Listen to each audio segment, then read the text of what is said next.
નમસ્કાર, જય હિન્દ, જય ભારત. હું યુવરાજસિંહ જાડેજા. ગુજરાત ભાજપ દ્વારા ગુજરાત મોડલનું એક નવું નજરાણું લોન્ચ કરવામાં આવ્યું છે. જી હા, પેપર ફોડો અને પદ મેળવો આ યોજના એ ભારતીય જનતા પાર્ટી દ્વારા એ લોન્ચ કરવામાં આવી છે. જેમાં જોવા જઈએ તો વર્તમાનમાં જે 2023ની અંદર જે જુનિયર ક્લાર્કનું જે પેપર ફૂટ્યું હતું, જેના જે આરોપી હતા 2023માં એટીએસ દ્વારા જેની ધરપકડ કરવામાં આવી હતી, એવા આકાશ જસુભાઈ પટેલ એને અરવલ્લી બાયડના ક્યાંક ને ક્યાંક જે યુવા મોરચાનું જે પદ છે એની અંદર એને અધ્યક્ષ બનાવવામાં આવ્યા છે. એટલે ભારતીય જનતા પાર્ટી જે છે એ ભારતીય જનતા પાર્ટીનો મેસેજ બહુ ક્લિયર છે કે જે યુવાનોના ભવિષ્ય સાથે ચેડા કરશે એને ઊંચામાં ઊંચું પદ આપવામાં આવશે.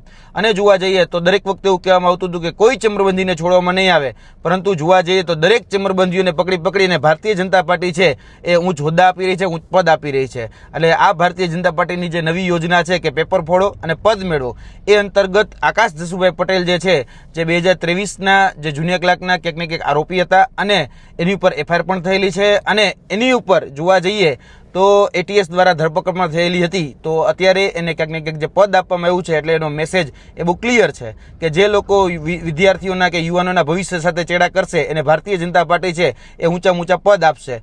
અત્યારે વર્તમાનમાં જોવા જઈએ તો ભારતીય જનતા પાર્ટીના અરવલ્લીના જે આગેવાન છે એના દ્વારા એવી સ્પષ્ટતા કરવામાં આવી છે કે આ જે વ્યક્તિ છે આકાશ જસુભાઈ પટેલ એ તો પેપર લખવામાં હતા અને જે કેતન બારોટ કરીને જે વ્યક્તિ હતા એ પેપર લાવ્યા હતા અને આ વ્યક્તિ તો ખાલી પેપર લખ્યું. આ તો બહુ નાની બાબત છે, આમાં આટલો બધો હવાલો ન કરવો જોઈએ, આવું એમનું કહેવાનું છે. તો એમને કહેવા માંગીએ છીએ કે લાખો વિદ્યાર્થીઓના ભવિષ્ય સાથે જે ચેડા કર્યા એને તમે ક્યાંક ને ક્યાંક આ પદ આપવાની આ ગુસ્તાખી કરી છે. તમારી કથની અને તમારી કરની એ બંનેમાં જમીન આસમાનનો ફરક છે. એટલે ભારતીય જનતા પાર્ટી જે બોલે છે અને જે કરે છે એનું વાસ્તવિક ચિત્ર અને ચારિત્ર એ આ મેસેજ ઉપરથી ક્લિયર થાય છે કે પેપર ફોડો અને પદ મેળવો આ જે યોજના છે એ ભારતીય જનતા પાર્ટીની વર્તમાનની જે કથની અને કરની એ ક્યાંક ને ક્યાંક દર્શાવી રહી છે. જય હિન્દ, જય ભારત.